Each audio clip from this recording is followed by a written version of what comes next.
Thank you, Mark. Thank you, Fred. Thanks, everybody, for coming. And from now on, I think I will insist that everybody call me Dr. Bauer.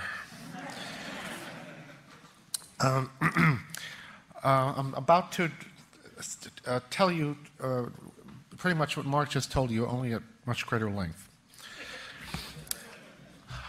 I'm here to talk about a subject that a few years ago was not even on my radar. And I certainly never imagined that I would write a couple of books about. When I moved from New York to Europe in 1998, my plan was actually to write a book celebrating Amsterdam and the Netherlands. I had first visited the country a year earlier and had returned several times since. I was enchanted by it, and I really had the impression that the Dutch had come closer than anyone else to attaining the complete secular, liberal democracy that my own country's founding fathers had envisioned. I had never seriously thought of moving abroad, but I did. And within a few weeks of that move, I discovered that there was trouble in paradise. That indeed there was trouble throughout most of Western Europe. For when you strayed just slightly off of the tourist path, you found yourself in a different world. Now, I'm from New York City, so I know what a North American immigrant neighborhood looks like. My father grew up in one. Immigration made North America what it is. Out of the immigrant neighborhoods of New York came the men and women who created Hollywood, who wrote the Great American Songbook, and who made extraordinary contributions to modern science, technology, and much else. That's not what I'm talking about here. No, what I saw in Amsterdam, and would later see in one European city after another, were not temporary immigrant neighborhoods from which young people would move on to become well-integrated members of mainstream society, and some of whom would make extraordinary contributions to tomorrow's Europe. What I saw were steadily growing enclaves in which Muslim families had lived for 2 or 3 generations, where living on the dole had become a family tradition, where young people born in Europe to parents who had been born in Europe could barely speak the language of the country they had been born in, and where everybody, to a remarkable extent, was subject to 7th century Islamic law. Paradoxically, people who had come to Europe as refugees vacationed frequently in the countries they had supposedly fled. Many of them even maintained homes in their countries of origin. They had come to Europe as peasants, but now, thanks to the generosity of European welfare states and the radically different costs of living between Europe and the Muslim world, they were rich back in their home villages, employing servants and in some cases even owning slaves that had been purchased with European taxpayers' money. In these communities, you could find families who were collecting every possible form of welfare largesse available in their adopted country, including child support for children who did not exist and disability benefits for people who were as healthy as a horse. You could find men who had 1 wife in Europe and 2 or 3 more back in the old country. And you could find parents whose children were nowhere to be found because even though they were citizens of a European country, they were in fact attending madrasas thousands of miles away, where they learned about nothing but the Quran and Sharia law, certainly nothing about individual liberty, sexual equality, secular government, or critical thinking, except perhaps that all these things were utterly contrary to the will of Allah.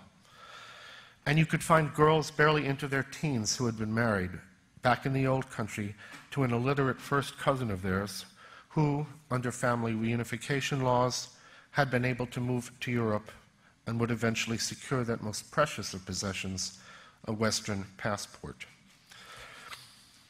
But the most important thing that you could find in these communities was a widespread rejection of Western freedoms. With few exceptions, these communities were under the thumb of mullahs and imams and family patriarchs who despised European values, which, after all, not only were radically un-Quranic, but also directly threatened those men's power. They despised European women who lived their own lives, who pursued careers of their own choosing, and who dressed as they pleased. They found outrageous the idea of gay people being allowed to live their lives undisturbed. European authorities had given these people an assortment of generous benefits that went far beyond anything in human history, but they hadn't realized that the greatest thing they had to offer immigrants was freedom itself. And they hadn't realized either that while immigrants who thirsted for freedom were the best assets a free country could have, immigrants who did not want freedom and who in fact despised freedom could be a terrible deficit and even a danger to that freedom. And the unfortunate fact was that Western Europe had taken in millions of immigrants whose religion did indeed teach them to despise freedom of speech, whose religion not only frowned on freedom of religion, but punished apostasy by death, and whose religion rejected equality of the sexes in 1,000 ways, both large and small. Freedom. This was the infinitely precious thing that Western Europe had to offer immigrants, but Western Europe's own leaders, its politicians, bureaucrats, journalists, and cultural elite were blind to that fact. Indeed, freedom was the one thing that Western European authorities refrained from extending to those individuals within Muslim communities who really wanted it. On the contrary, instead of recognizing freedom as a universal value and as a precious, hard-won legacy that it was their duty to protect and preserve for future generations, the Western European establishment encouraged the development within their borders of insular, patriarchal communities that preserved, as if in amber, an assortment of profoundly illiberal practices, prohibitions, and power structures, all of them enforced by the most extreme and reactionary members of those communities. How could this be? What had happened? What had happened was this.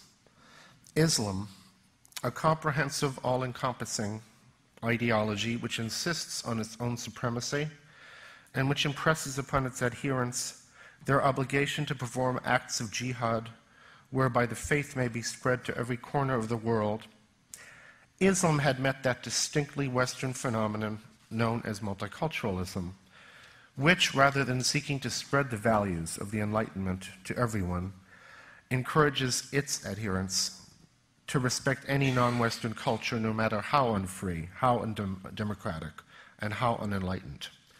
Islam had met multiculturalism, and the world would never be the same again. I should immediately point out here that when I use the word multiculturalism, I am not speaking of melting pot diversity. Multiculturalism is the opposite of the melting pot. It rejects the melting pot. Multiculturalism doesn't mean caring whether individuals with non-Western backgrounds enjoy the liberties we do. It means exalting non-Western groups, treating the rules by which they live, however oppressive, as sacrosanct, and either refusing to notice their lack of individual freedom, or pretending that there is no such thing, or, alternatively, asserting that while freedom is fine for us as Westerners, a lack of freedom is just as good for them because, well, that's their culture. It's thanks to multiculturalism that some people in the West today reflexively dismiss even the noblest aspects of the liberal tradition, but can't bring themselves to condemn even such plainly reprehensible aspects of other cultures as female genital mutilation and forced marriage. For they've been taught that it's more important to respect differences between cultures than to be concerned about the human individuals who are the victims of those differences. And it's thanks to multiculturalism that some supposedly intelligent people in the West are virtually incapable of acknowledging the nature, scale, and in many cases even the very reality of the menace that the values of Sharia, the values of the Quran, pose to a truly diverse, tolerant, and secular liberal democracy. So it was that European authorities closed their eyes to women who had lived in their countries for decades without knowing that they had a legal right not to be beaten or bullied by their fathers, husbands, mothers, and sons. They closed their eyes to the young girls born in Europe for whom the idea of being able to choose one's own spouse was and would forever remain a romantic fantasy. And in many cases, shamefully, they even closed their eyes to honor killings, the murders by parents and siblings of girls and women who, in some cases, only by doing no more than looking at a boy the wrong way,